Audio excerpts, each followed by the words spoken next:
اصل آنکھ پتہ ہے کب کھلے گی؟ مرنے کے بعد۔ ہم جب انسان دنیا سے جاتا ہے نا تو رشتہ دار پتہ ہے کیا کہتے ہیں کہ میت نے پیچھے کیا چھوڑا ہے، فرشتے پتہ ہے کیا کہتے ہیں میت نے آگے کیا بھیجا ہے۔ اصل مرنے کے بعد پتہ چلے گا کہ اصل دنیا تو وہ تھی، میں نے آخرت کے لیے کیا تیاری کی۔ کئی لوگ بس دنیا کی پلاننگ بناتے بناتے، ابھی توبہ نہیں بعد میں کر لوں گا، بس اگلی رمضان کو توبہ کر لوں گا، بس یہ کاروبار سیٹ ہو جائے پھر گناہ چھوڑ دوں گا، پھر میں شراب چھوڑ دوں گا، پھر میں برے کام چھوڑ دوں گا، اور اسی انتظار میں دنیا سے چلے جاتے ہیں۔ فرمایا موت آئے گی تو بیدار ہو جائیں گے مگر پھر کر کچھ نہیں سکیں گے۔ اے میرے پیارے اسلامی بھائیو، اللہ کریم قرآن مجید میں ارشاد فرماتا ہے وَابْتَغِ فِي مَا آتَاكَ اللَّهُ الدَّارَ الْآخِرَةَ، اور جو مال تجھے اللہ نے دیا ہے اس کے ذریعے آخرت کا گھر طلب کر۔ کتنی پیاری بات ہے، جو کچھ اللہ پاک نے عطا کیا ہے اس سے کیا طلب کرنا ہے؟ آخرت طلب کرنی ہے۔ اب اللہ نے کیا دیا ہے؟ ہاتھ دیے ہیں، ان ہاتھوں سے کیا حاصل کرنا ہے؟ آخرت حاصل کرنی ہے، مگر ان ہاتھوں سے گناہ کر کے اللہ کو ناراض کر رہے ہیں۔ اللہ نے آنکھیں دی ہیں، ان آنکھوں سے اللہ کو راضی کر کے اچھے کام کر کے آخرت طلب کرنی ہے، مگر یہی آنکھیں حرام دیکھ کر اللہ کو ناراضی والے کام کیے جا رہے ہیں۔ یہ کان اللہ نے دیے ہیں، ان کانوں سے تلاوت سن کر، اچھی باتیں سن کر آخرت طلب کرنی ہے، مگر ان کانوں سے ہم اللہ کو ناراض کر کے، اللہ کو ناراض کر کے آخرت برباد کر رہے ہیں۔ غور کرتے جائیں، جو کچھ رب نے دیا، قرآن کیا کہہ رہا ہے؟ جو اللہ نے دیا ہے اس سے آخرت طلب کرو، مگر مجھے اور آپ کو جو رب نے دیا، چاہے وہ دولت دی، صحت دی، طاقت دی، اولاد دی، مرتبہ دیا، شہرت دی، جو کچھ دیا وہ رب نے دیا، مگر کیا میں اس سے آخرت طلب کر رہا ہوں یا رب ہی کو ناراض کر رہا ہوں؟ بڑی عجیب کیفیت ہے۔ اے میرے پیارے اسلامی بھائیوں، حضرت سہل بن عبداللہ تستری رحمۃ اللہ تعالی علیہ بہت بڑے اللہ کے ولی ہیں۔ ان کی عادت کریمہ تھی اللہ کی راہ میں بہت خرچ کیا کرتے تھے، جو ہاتھ میں آتا اللہ کی راہ میں دے دیتے۔ تو ان کے گھر والوں کو لگا کہ یہ اتنا خرچ کرتے ہیں تو ایسا نہ ہو سارے ہی خرچ کرنے، کچھ بچے ہی نہ ان کے پاس۔ تو حضرت عبداللہ ابن مبارک کے پاس گئے کہ حضور ان کو کہیں کہ اتنا خرچ نہ کریں، غریب ہو جائیں گے، خرچ کریں اللہ کی راہ میں مگر اتنا تو خرچ نہ کریں۔ تو عبداللہ ابن مبارک نے ان کو کہا کہ مجھے تمہارے گھر والوں کا پیغام آیا ہے کہ تھوڑا ہلکا ہاتھ رکھو، اتنا اللہ کی راہ میں جو آتا ہے خرچ کر دیتے ہو۔ تو حضرت عبداللہ تستری رحمۃ اللہ تعالی علیہ نے بڑا کمال کا سوال کیا سہل بن عبداللہ تستری نے کہ حضور ایک بات بتائیں، ایک بندے کا ایک مکان ہو، اس کو چھوڑ کے دوسرے مکان میں اس کو شفٹ ہونا ہو، تو کیا پچھلے مکان میں کچھ چھوڑتا ہے وہ؟ یہ سارا کچھ نکال کے آگے لے جاتا ہے؟ تو فرمایا واقعی مکان شفٹ کرنا ہو تو پہلا مکان تو پورا ہی خالی کر کے جاتا ہے۔ کہ حضرت بس میرا اگلے مکان میں شفٹنگ کا ٹائم آنے والا ہے، میرا آخرت کا سفر قریب ہے، تو میں یہاں کیوں چھوڑ کے جاؤں؟ میں آخرت کے لیے تیاری کر رہا ہوں، میں اگلے مکان کو سجا رہا ہوں۔ اب آپ بھی ذرا غور کریں، کسی کا کرائے کا گھر ہو یا اپنا گھر ہو، چھوڑ کے اگلے گھر میں شفٹ ہونا ہو تو ایک ایک چیز یہاں سے نکال کے لوگ ادھر لے جاتے ہیں۔ بعض اوقات تو وہ بھی لے جاتے ہیں جو نکالنے کا عرف نہیں ہوتا، اگلا آ کے پریشان ہوتا ہے یار پورا گھر ہی خالی کر گئے، یار یہ بھی لے جاؤں وہ بھی لے جاؤں، بس نہیں چلتا ورنہ ٹائلیں بھی نکال کے لے جائیں، میرا ہے نا لے جاؤں آگے، کیونکہ رہنا آگے ہے، اب اس گھر میں نہیں رہنا۔ کاش یہ بات سمجھ آ جائے کہ اس دنیا میں مجھے رہنا نہیں ہے، مجھے اگلی دنیا میں جانا ہے، میرا سفر آگے کا ہے، مگر آگے کی کیا تیاری ہے؟ اللہ کرے یہ بات سمجھ آ جائے۔ اسی طرح کا ایک واقعہ کہ کس طرح عقل مند لوگ اپنی اگلے سفر کی تیاری کرتے ہیں، اس واقعے سے مزید سمجھ آئے گا۔ ایک شہر میں ایک عجیب سا عرف تھا، عجیب سا اس کا ایک اصول تھا کہ ہر سال وہ اپنا ایک بادشاہ چنتے تھے، مگر اس کا طریقہ یہ تھا کہ جو پہلا دن سال کا ہوتا تھا، شہر کے دروازے میں جو سب سے پہلا بندہ داخل ہوتا تھا ارلی ان دا مارننگ، صبح صبح اس کو پکڑتے تھے اور اپنا بادشاہ بنا دیتے تھے۔ تو ایک اجنبی سا شخص تھا، وہ اس کو پتہ بھی نہیں تھا، وہ شہر میں صبح صبح داخل ہوا، شہر والوں نے پکڑ لیا، مبارک ہو مبارک ہو، اس کو ہار وغیرہ پہنایا، کہ خیریت تو ہے؟ کہ آپ کو مبارک ہو، آپ ہمارے بادشاہ بن گئے۔ کیوں بادشاہ بن گیا؟ کہ ہمارا اصول ہے جو سال کے پہلے دن سب سے پہلے شہر میں داخل ہوتا ہے وہ بادشاہ۔ کہ اچھا تو کتنے ٹائم کے لیے بادشاہ؟ کہ 1 سال کے لیے۔ وہ تھا بڑا عقل مند آدمی، کہتا ہے 1 سال کے لیے؟ کہ ہاں۔ کہ پہلے جو مجھ سے پہلے بادشاہ تھے وہ سارے کہاں گئے؟ کہ وہ 1 سال حکومت کرتے ہیں، پھر ہم ان کو ایک جنگل میں جا کے پھینک کے آ جاتے ہیں، اور اس جنگل کے اندر وہ بھوکا پیاسا مر جاتا ہے۔ اگر بھوکا پیاسا نہیں مرتا تو سانپ بچھو کھا جاتے ہیں۔ اس نے کہا اچھا۔ اب اس نے بڑی عقل بندی کی، اس نے پہلے تو پورے شہر والوں کے کام بڑے اچھے کیے، ان کے مسائل حل کیے، اور پھر غیر محسوس انداز میں اس نے اس شہر سے اس جنگل تک کا روڈ بنوایا۔ اچھا روڈ بن گیا تو وہاں اس نے لوگوں کو بسانا شروع کیا، آہستہ آہستہ کھانے پینے کی دکانیں بھی وہاں لگا دی۔ اب جب سال پورا ہوا تو لوگوں کو کہا ٹھیک ہے بھائی میرا ٹائم پورا ہو گیا، مجھے بھی اسی جنگل میں چھوڑ کے آ جاؤ۔ تو جو شہر کے بڑے لوگ تھے انہوں نے کہا آپ بڑے سمجھدار ہیں، آپ نے اس جنگل بیابان کو بھی شہر بنا دیا، ادھر بھی جناب اتنی رونق کر دی کہ ہم آپ کو ادھر بھی لے کے جائیں گے تو آپ کو کوئی پرابلم نہیں ہوگی۔ ہمیں ایسے ہی عقل مند بادشاہ کی ضرورت تھی، اب ہم سب نے مل کر فیصلہ کیا ہے آپ ہی ہمارے بادشاہ رہیں گے۔ اب بظاہر تو یہ واقعہ ہے، مگر کیا مجھے اور آپ کو ایک شہر میں نہیں جانا ہے؟ مجھے اور آپ کو ایک اور دنیا میں نہیں جانا ہے جہاں سانپ اور بچھو بھی ہو سکتے ہیں؟ اللہ ناراض ہوا تو قبر میں سانپ اور بچھو بھی تو ہو سکتے ہیں نا۔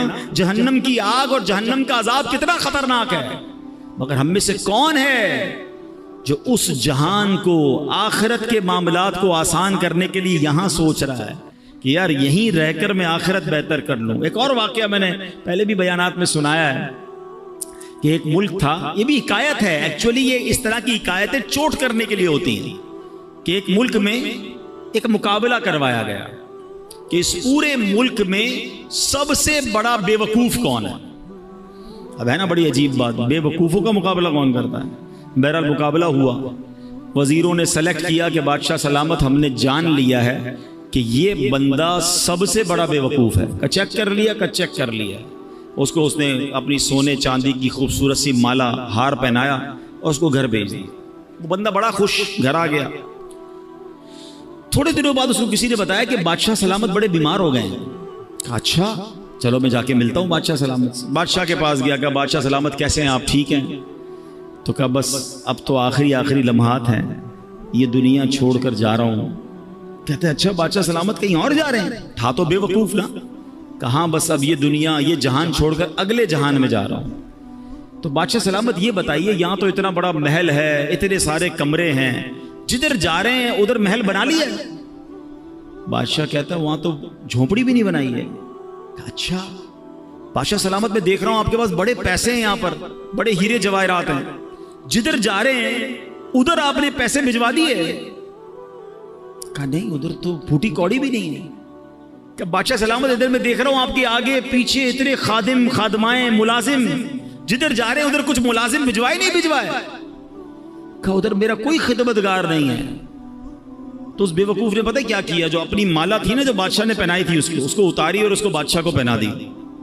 کہا مجھ سے بڑے بے وقوف تو پھر آپ ہوئے نا، آپ کو پتا ہے کہ میں کسی اور دنیا میں جا رہا ہوں، نہ گھر بنایا، نہ پیسے بھجوائے، نہ ملازم بھجوائے، تو بڑے بے وقوف تو آپ ہوئے۔ اب صحیح بتاؤ یہ ہم سب کے دلوں کے لیے کیسی چوٹ ہے؟ ہم سب کا گھر ہے، بے شک چھوٹا ہے بڑا ہے جو بھی ہے، آخرت میں گھر بنایا؟ ہم سب کے پاس کچھ نہ کچھ یہاں رقم ہے، کچھ رقم، کچھ پیسے، کچھ صدقہ خیرات کر کے آخرت کا خزانہ جمع کروایا ہے؟ صرف پیسوں سے نہیں، سجدوں کے ذریعے، تلاوت کے ذریعے، ذکر و اذکار کے ذریعے، اللہ کی رضا کے ذریعے کچھ آگے کی راحتیں جمع کی؟ نوبڈی کیئر، کوئی بات بھی نہیں کرتا مرنے کے بعد کی۔ جو بات کرنی ہے دنیا کی، جو پلاننگ کرنی ہے دنیا کی، پتہ ہے شیطان نے ہمارے ساتھ ایک گیم کی ہے، ہمیں موت کی بات کرنے نہیں دیتا ہے۔ ہو سکتا ہے ابھی بھی جو بات کر رہا ہوں نا کسی کے دل میں خیال آ رہا ہوگا یار یہ مولانا صاحب کیا مرنے کی باتیں کر رہے ہیں، آخرت کی باتیں کر رہے ہیں، قبر کی باتیں کر رہے ہیں، بھائی یار دنیا کی بات کرو۔ کمال ہے یار، میں بات نہیں کروں گا تو آپ مرنے سے بچ جاؤ گے؟ کیا جنازے اٹھتے نہیں دیکھ رہے؟ اچھا کیا 70-80 سال کے بعد ہی لوگ مر رہے ہیں؟ 15 سال 20 سال 22 سال کے نوجوان بھی دنیا سے جا رہے ہیں۔ ہماری میری آپ کی باری کب آ جائے ہمیں پتہ ہی نہیں ہے۔ تو ہم کس چیز کے انتظار میں ہیں؟ ہم کیوں تیاری نہیں کر رہے؟ تو اے میرے پیارے اسلامی بھائیوں، آج کے اس بیان میں یہ سوچئے کہ مجھے اور آپ کو مرنا ہے، یہ حقیقت ہے، اس سے جی چرایا نہیں جا سکتا۔ اور وہ زندگی کی تیاری، آخرت کی تیاری مجھے اور آپ کو دنیا میں کرنی ہے۔ کاش ہمیں یہ بات سمجھ آ جائے کہ خالی ہاتھ لے کر، خالی نامہ اعمال لے کر اگر ہم اللہ کی بارگاہ میں گئے تو پھر کیا جواب دیں گے؟ اے میرے پیارے اسلامی بھائیوں، آپ کو پتہ ہے کہ جمعے کے خطبے میں ایک بڑی خوبصورت حدیث سنائی جاتی ہے، اور اس حدیث میں بار بار بات یہ کہ ہم سنتے تو ہیں مگر اس کا ترجمہ معلوم نہیں کرتے۔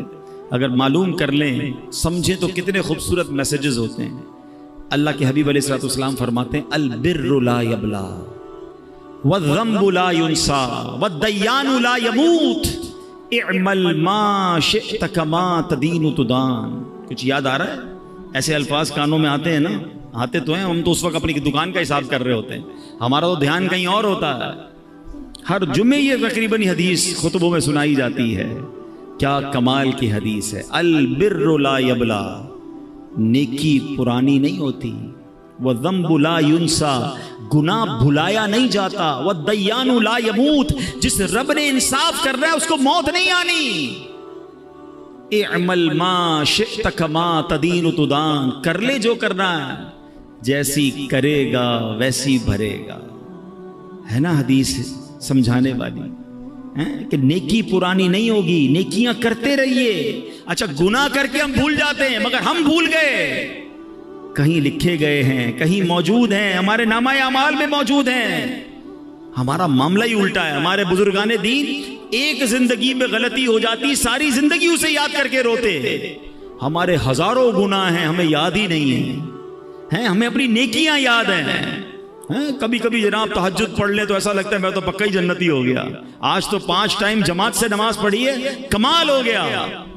ایک نیکی کر کر پھولے نہیں سماتے, ہزاروں گناہ کیے وہ بھول گئے. یاد رکھیے گا حدیث کے الفاظ ہے, گناہ بھلایا نہیں جاتا, توبہ کرنی ہوگی, اللہ کو راضی کرنا ہوگا. اور اگلا جو پارٹ ہے نا, اعمل ما شئت کما, کر لے جو کرنا ہے. تدین تدان, کیا ہوگا, جیسی کرے گا ویسی بھرے گا. کبھی آپ نے دیکھا ہے کہ کوئی بندہ اپنے گھر میں آم کا پودا لگائے اور لوگوں سے کہ حضرت دعا کر دے سیب نکل آیا ہے, تو لوگ کیا کہیں گے, بھائی پودا آم کا لگایا, نکلنا بھی آم ہی ہے, وہ بھی دعا کرو, نکل آئے کراچی میں تو وہ بھی نہیں نکلتا, شجرکاری کیا کرو بھائی, ٹھیک ہے نا. لیکن آم کے پودے میں سیب نہیں نکلتا, یہ سمجھ آتا ہے. گناہوں والی زندگی کے بعد جنت کی امید رکھ کے بیٹھے ہیں. کام اللہ کو ناراض کرنے والے کرنے, نمازیں ہماری قضا ہو رہی ہیں, اور ہم امید لگائے بیٹھے ہیں کہ قبر جنت کا باغ بنے گی. خود سوچے نا, کریں گے جیسی ویسی بھریں گے نا, جیسا بوئیں گے ویسا کاٹیں گے. تو آج ہمیں یہ پتا چلا قرآن و حدیث کی روشنی میں کہ مجھے اور آپ کو بنایا کیوں گیا ہے, میری اور آپ کی پیدائش کا مقصد کیا ہے. ایک امانت ہے جو انسان نے قبول کی ہے, ایکسپٹ کی ہے, اور وہ اللہ کو راضی کرنے والے کام ہیں. وہ نمازیں ہیں, وہ عبادتیں ہیں, وہ حرام کاموں سے بچنا ہے. تو اے میرے پیارے اسلامی بھائیوں, کاش ہم یہ بات سمجھ جائیں. نبی پاک علیہ الصلوۃ والسلام کی حدیث پاک ہے, فرمایا حیرت ہے, انتہائی حیرت ہے اس پر جو ہمیشہ کے گھر کو مانتا ہے, پھر بھی دھوکے کے گھر یعنی دنیا کے گھر کے لیے محنتوں میں مصروف ہے. معلوم ہے کہ حقیقت والا گھر دوسرا ہے, مگر یہ دنیا کے گھر اور یہی کے لیے مصروف ہے. پیارے آقا فرماتے ہیں حیرت ہے اس کے لیے. کاش یہ بات ہمیں سمجھ آ جائے. اے میرے پیارے اسلامی بھائیوں, تو آئیے نیکوکار بن جائیے. اتنی ساری روایتیں, واقعات, سب کچھ ہمیں جھنجھوڑ کر کہہ رہے ہیں کہ اے بندے, یہ دنیا آخرت کے لیے وقف ہے, دنیا آخرت کی کھیتی ہے, آج جو بوئے گا وہی آخرت میں کاٹے گا. ہمیں چاہیے کہ آج اور ابھی سے اپنی زندگی کے مقصد کو سمجھیں, اپنی زندگی کو اس عارضی فانی چند روزہ دنیا کے لیے نہیں بلکہ آخرت کے لیے وقف کر دیں. دنیا میں رہ کر دنیا نہیں بلکہ آخرت کمانے کا سلسلہ شروع کر دیں. کیا خوبصورت اشعار امیر اہل سنت ہمیں ایک طرح سے جھنجھوڑتے ہوئے بھی کہہ رہے ہیں کہ دل سے میرے دنیا کی محبت نہیں جاتی, دل سے میرے دنیا کی محبت نہیں جاتی, سرکار گناہوں کی بھی عادت نہیں جاتی, دن رات مسلسل ہے گناہوں کا تسلسل, آقا کچھ تم ہی کرو نا, یہ نحوست نہیں جاتی. گو پیش نظر قبر کا پرہول گھڑا ہے, افسوس مگر پھر بھی یہ غفلت نہیں جاتی. اے میرے پیارے اسلامی بھائیوں, اگر نیک بننے کا ذہن بن گیا ہے نا, اللہ کو راضی کرنے والی زندگی گزارنی ہے, تو آج کے دور کی عظیم علمی اور روحانی شخصیت امیر اہل سنت مولانا محمد الیاس عطار قادری صاحب نے ایک بڑا پیارا رسالہ نیک اعمال کا رسالہ ہمیں عطا کیا ہے. نیک اعمال کے رسالے سے پابندی سے اپنے اعمال کا جائزہ لیجئے۔ نبی پاک علیہ الصلوۃ والسلام نے حضرت ابو ذر غفاری رضی اللہ تعالیٰ عنہ سے ارشاد فرمایا، اے ابو ذر، آدمی اس وقت تک متقی نہیں بن سکتا جب تک اپنے اعمال کا جائزہ اتنی سختی سے نہ کرے جتنی سختی سے کوئی شخص اپنے کاروباری شریک سے حساب کرتا ہے۔ اس کا فائدہ یہ ہوگا کہ اسے معلوم ہو جائے گا کہ اس کے کھانے پینے اور پہننے کی چیزیں حلال کی ہیں یا حرام کی۔ کسی پارٹنر سے کیسا حساب کرتے ہیں؟ نہیں یہ میرے تھے، یہ آپ کے نہیں تھے، ہمارا یہ طے ہوا تھا، یہ تو میرا پروفٹ ہے۔ فرمایا اپنے اعمال کا حساب بھی ایسے ہی لے کہ یہ کرنا تھا یا نہیں کرنا تھا، یہ میں نے کیوں کیا، یہ میں نے کیوں نہیں کیا۔ کاش اس طرح اپنے اعمال کا حساب لینے کی ہمیں عادت پڑ جائے۔ آج کے اس پرفتن دور میں دعوت اسلامی کا ماحول ہے کہ نیکوں کے ساتھ رہ کر ہم بھی نیک بن سکتے ہیں، ان کے ساتھ رہ کر ہمیں بھی آخرت کا خیال آتا رہے گا اور ہم اپنی آخرت کی زندگی کی بھی تیاری کریں گے۔ اے میرے پیارے اسلامی بھائیوں، آج میں نے دو عظیم ہستیوں کا بھی ذکر کرنا ہے۔ 21 محرم الحرام کو عظیم صحابی رسول، عاشق مصطفیٰ، مؤذن رسول حضرت بلال رضی اللہ تعالیٰ عنہ کا یوم وصال ہے۔ آپ سابق الاسلام ہیں، یعنی ابتدائی میں آپ نے اسلام قبول کر لیا تھا اور غلامی سے آزادی نصیب ہونے کے بعد سے لے کر پیارے آقا علیہ الصلوۃ والسلام کے وصال ظاہری تک حضرت بلال نبی پاک کی بارگاہ میں حاضر رہے، نبی پاک کے مالی معاملات کو بھی دیکھتے تھے۔ پیارے آقا علیہ الصلوۃ والسلام سبحان اللہ نبی پاک کے وصال کے بعد حضرت بلال ملک شام تشریف لے گئے اور آخر تک وہیں رہے۔ حضرت بلال کے تو بہت سارے واقعات ہیں، مگر ایک بڑا خوبصورت واقعہ یہ ہے کہ پیارے آقا ان سے کتنی محبت فرماتے کہ ان کا مالک جو تھا، ان کا آقا جو تھا، کیونکہ آپ غلام تھے، حبشہ کے تھے، حبشہ جس کو آج ہم ایتھوپیا کہتے ہیں، ٹھیک ہے، اور افریقن تھے۔ تو ہوا یہ کہ وہ جو آقا تھا امیہ، وہ حضرت بلال پر بڑی سختی کرتا تھا، اور آپ مسلمان ہو گئے تھے تو آپ کو مکے کی ریت پر، ریگستان پر لٹا کر پتھر سینے پر رکھتا تھا اور کہتا تھا اے بلال اللہ کا انکار کر دو، اور آپ کہتے میں مر جاؤں گا مگر اللہ کا انکار نہیں۔ وہ بہت مارتا تھا۔ حضرت ابوبکر صدیق قریب سے گزرتے تھے، دیکھتے تھے کہ یہ امیہ بڑا زیادتی کرتا ہے، نبی پاک کو بھی بڑا دکھ ہوتا تھا۔ ایک بار حضرت ابوبکر صدیق امیہ بن خلف کے پاس پہنچے، کہا بتاؤ بلال کتنے میں دو گے؟ وہاں غلام کی خرید و فروخت ہوتی تھی۔ اب ذرا سمجھیے گا، اس زمانے میں مثال کے طور پہ ایک غلام کی قیمت 1000 روپے تھی یا 1000 درہم یا دینار، تو امیہ نے کہا میں 3000 میں دوں گا، پیسے بڑھا کر بتائے۔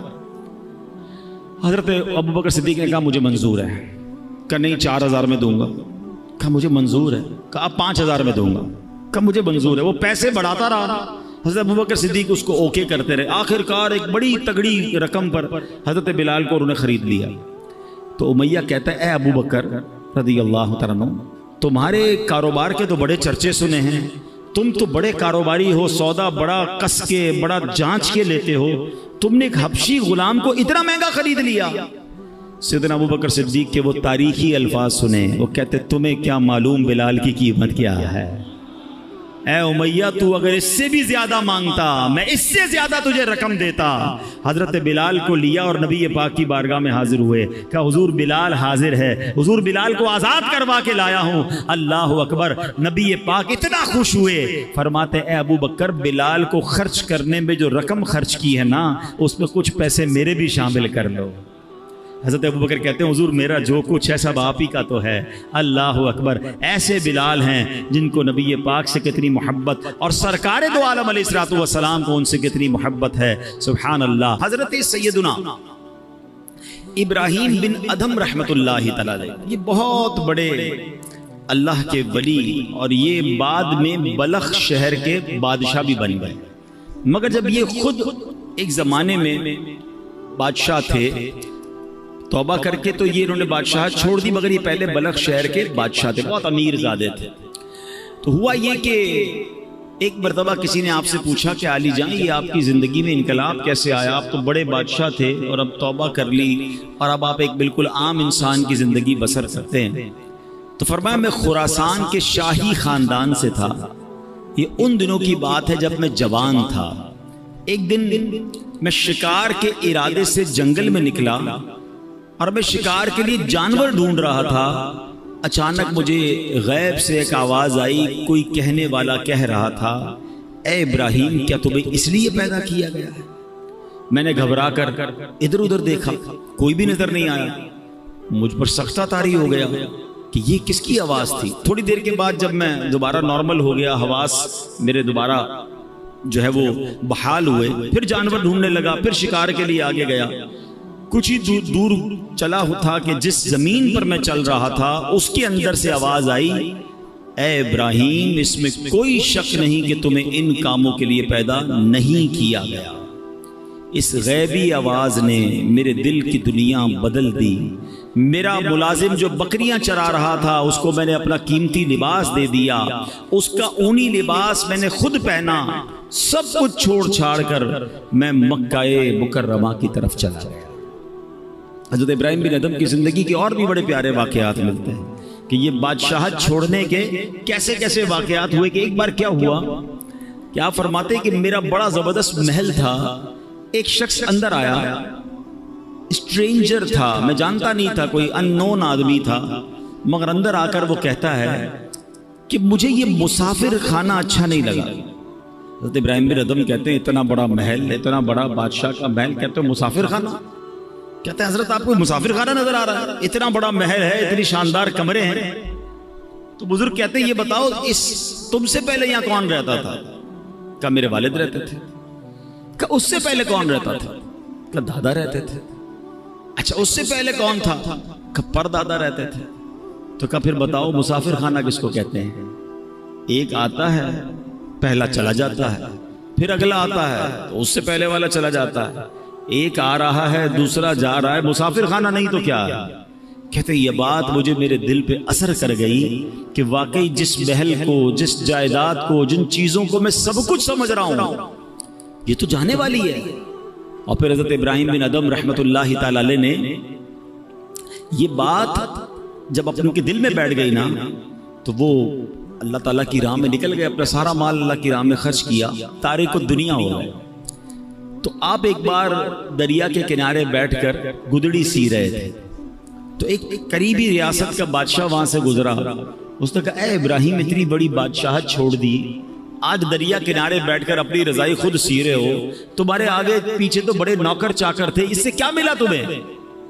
حضرت ابراہیم بن ادم نے وہ جو سوئی جس سے آپ رضائی سی رہے تھے آپ نے وہ دریا میں ڈال دی اور دریا میں آواز لگائی کہ اے دریا کی مچھلیوں میری سوئی تلاش کر کے دو۔ جو بادشاہ تھا وہ دیکھ کر حیران ہو گیا کہ بہت ساری مچھلیاں اوپر آئیں، کسی کے منہ میں سونے کی سوئی ہے، کسی کے منہ میں چاندی کی سوئی ہے، سب ایک ایک سوئی لے کر آ گئی۔ آپ نے فرمایا نہیں مجھے میری سوئی چاہیے۔ دوبارہ ایک مچھلی گئی اور سوئی لے کر آئی۔ حضرت ابراہیم بن ادم نے اس بادشاہ کو دیکھ کر کہا بتاؤ تمہاری حکومت اچھی ہے یہ حکومت اچھی ہے؟ جو اللہ کے لیے قربان کرتا ہے، جو اللہ کی طرف چل پڑتا ہے، اللہ پھر مخلوق کے دلوں میں اس کی عزت ڈال دیتا ہے۔ اے میرے پیارے اسلامی بھائیوں، حضرت ابراہیم بن ادم رحمت اللہ تعالی سے جو سوال کیا گیا تھا نا یہ بڑا اہم سوال ہے۔ ہم نے آج اپنے آپ سے بھی یہ سوال کرتے رہنا چاہیے۔ آپ سے کیا غیبی آواز آئی تھی؟ الہذا خلقتا، کیا تمہیں اس لیے پیدا کیا گیا ہے؟ اب ہم اپنے بارے میں غور کریں۔ ضروری تو نہیں کہ ہر کسی کو غیبی آواز آئے، مگر اس واقعے سے ہم سب کو اپنے آپ سے بار بار پوچھنا ہے۔ ہم جب موبائل استعمال کرتے ہیں اور جو کچھ دیکھ رہے ہیں تو کاش دل سے یہ سوال آئے کیا میں اس کام کے لیے پیدا کیا گیا ہوں جو میں کر رہا ہوں؟ اپنے آپ سے پوچھیں نا۔ اسی طرح ہم کچھ پڑھ رہے ہیں، کیا پڑھ رہے ہیں؟ یہ پڑھنے سے فائدہ ہوگا یا رب ناراض ہوگا؟ یہ پڑھنے والی چیز ہے بھی کہ نہیں؟ کاش اپنے آپ سے سوال کرے کیا جو میں کر رہا ہوں اسی لیے مجھے پیدا کیا گیا ہے؟ ہم کہیں جا رہے ہیں، کس طرف جا رہے ہیں؟ نیکی کی طرف یا بری محفل کی طرف؟ شراب کھانے کی طرف، جوا کھانے کی طرف، بے حیائی کی طرف، دوستوں کے ساتھ برے کاموں کی طرف؟ کاش دل سے یہ سوال آ جائے کیا تجھے اس لیے پیدا کیا گیا جس لیے تو جا رہا ہے؟ ایک ایک چیز ہم کاروبار کر رہے ہیں، جو بھی کاروبار کر رہے ہیں اپنے آپ سے پوچھیں کیا مجھے اس لیے پیدا کیا گیا جس انداز سے میں کاروبار کر رہا ہوں؟ ہم غور کر لیں اپنے ہر عمل پر۔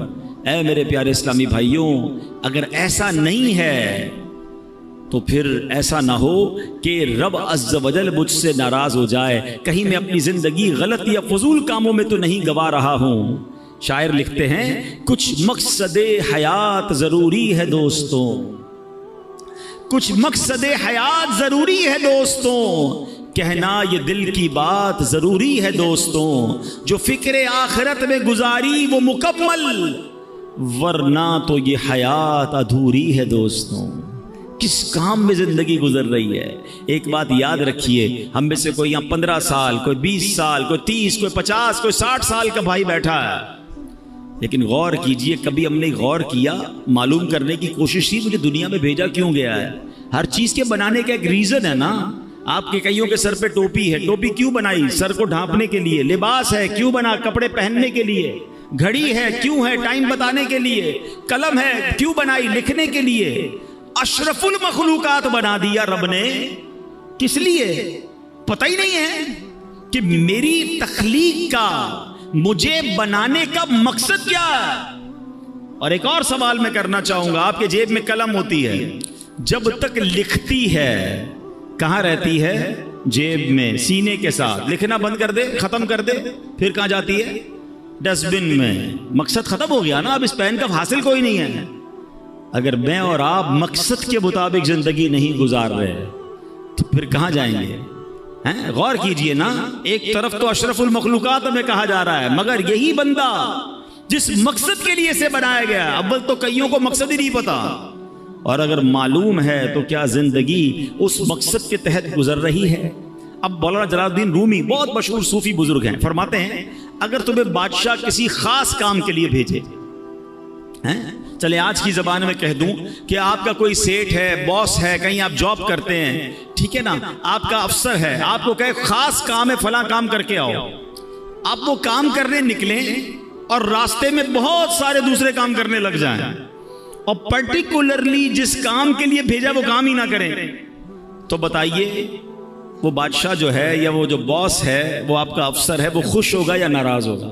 کہ بھیجا کس کام کے لیے تھا؟ آپ کے سر وہ اس کو چھوڑے باقی بہت سارے کر کے آیا ہوں۔ بھائی اس کے لیے تو بھیجا ہی نہیں تھا، جو کام کرنے بھیجا تھا ادھر گئے ہی نہیں، وہ کیا ہی نہیں۔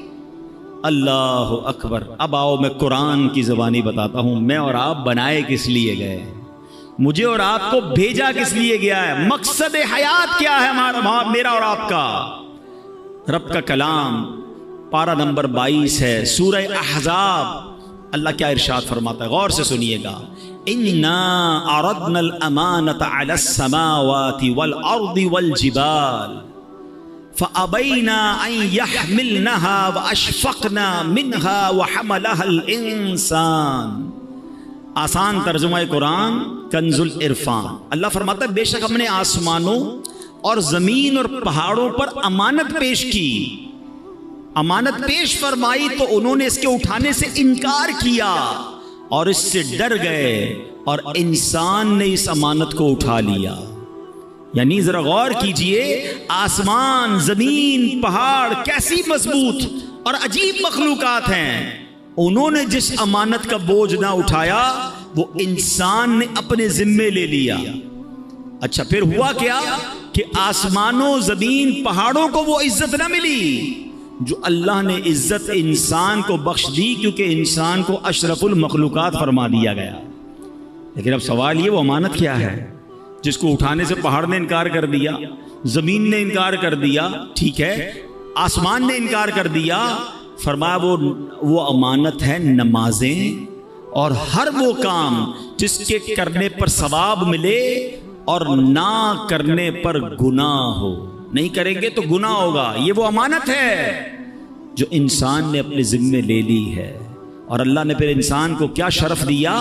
وَلَقَدْ كَرَّمْنَا بَنِي آدَمَ، اور بے شک ہم نے اولاد آدم کو عزت دی۔ مزید فرماتے ہیں اگر تم کہو میں یہ ایک کام عبادت نہیں کرتا تو نہ صحیح، اور بھی تو بہت سے کام کرتا ہوں، یاد رکھ انسان اور کاموں کے لیے دنیا میں نہیں آیا، یہ تو ایسے ہے۔ اب ذرا غور کیجئے، علماء نے بڑی پیاری مثال دی، کسی کے پاس قیمتی لوہے کی انمول تلوار ہو اور شاہی خزانوں میں ایسی تلوار ملتی ہو، کسی کو وہ تلوار مل جائے جائے اور وہ کہے جناب میں اس تلوار سے اب گوشت کاٹا کروں گا، چھری والا کام میں اس تلوار سے لوں جو کروڑوں روپے کی تلوار ہو، میں فارغ تو نہیں کر رہا نا، اس تلوار کو استعمال تو کر رہا ہوں. تو عقل مند کیا کہیں گے، یہ تلوار اس لیے نہیں بنی، یہ کام تو 15-20-100 روپے کی چھری کر سکتی ہے، تم شاہی خزانے کی انمول تلوار سے پیاز کاٹ رہے ہو.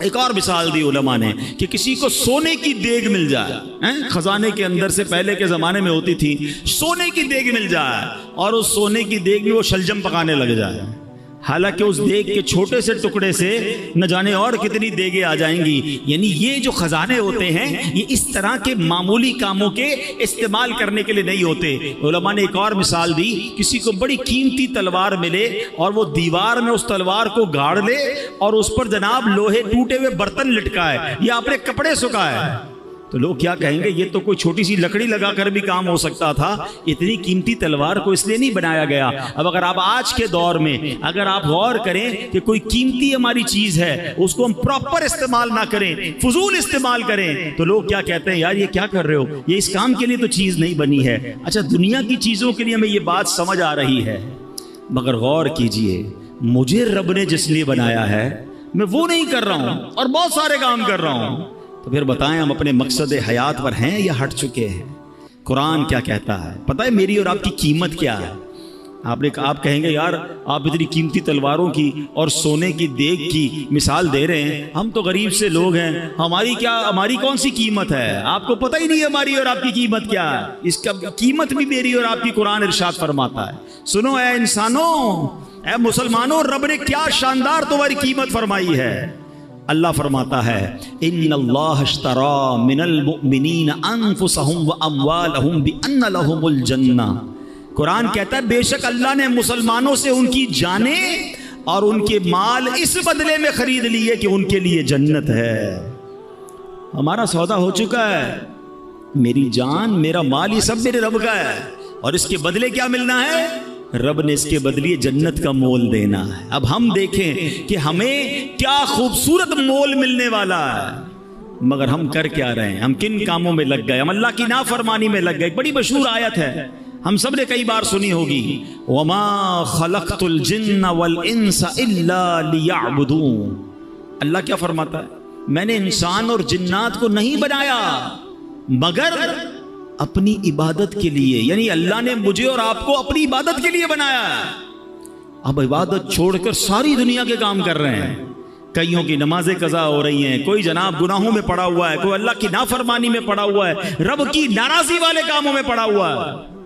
کیا لوٹنا نہیں ہے؟ کیا اللہ کی بارگاہ میں جانا نہیں ہے؟ خدا را اپنے مقصد حیات سے نہ ہٹیں. یاد رکھیے میرے پیارے اسلام بھائیوں، شاعر لکھتے ہیں فرشتوں سے بہتر ہے انسان بننا، فرشتوں سے بہتر ہے انسان بننا، مگر اس میں لگتی ہے محنت زیادہ. ہاں ایسا نہیں ہے کہ ہر انسان فرشتوں سے بہتر ہے. ہاں یہ بات یاد رکھیے گا. دیکھیں ہمارے اندر انسان میں اور حیوان میں اور فرشتوں میں فرق کیا ہے، یہ فرق سمجھیے گا. فرشتے جو ہے نا ان میں عقل ہے مگر ان میں شہوت نہیں ہے. جانوروں میں شہوت ہے، عقل نہیں ہے. انسانوں میں عقل بھی ہے اور شہوت بھی ہے، برے خیالات بھی آتے ہیں. فرمایا جانور صرف اپنی شہوت پوری کرتا ہے اس لیے وہ جانور ہے. فرشتے با عقل ہیں، عبادت کرتے ہیں اس لیے وہ بڑے برتر ہیں. مگر وہ انسان جو اپنی شہوت، نفسانی خواہشات، شیطان کے وار اور گناہوں کے جو حملے ہوتے ہیں اس سے اپنے آپ کو بچا لے اور اللہ کی فرما برداری والی زندگی گزارے تو فرمایا وہ فرشتوں سے افضل ہو جاتا ہے. مگر وہ انسان جو عقل ہوتے ہوئے بھی صرف اور صرف اپنی نفسانی خواہشات، شہوات اور گناہوں کی طرف چلا جاتا ہے، اللہ کی نافرمانی کرتا ہے، فرمایا پھر وہ جانوروں سے بھی بدتر ہے. وہ انسان فرشتہ نہیں ہے یا فرشتوں سے افضل نہیں ہے، ہر انسان نہیں ہے. یہ کیٹیگری ہے انسانوں کی کہ آپ کی لائن آف ڈائریکشن کیا ہے. آپ زندگی اللہ کی فرما برداری میں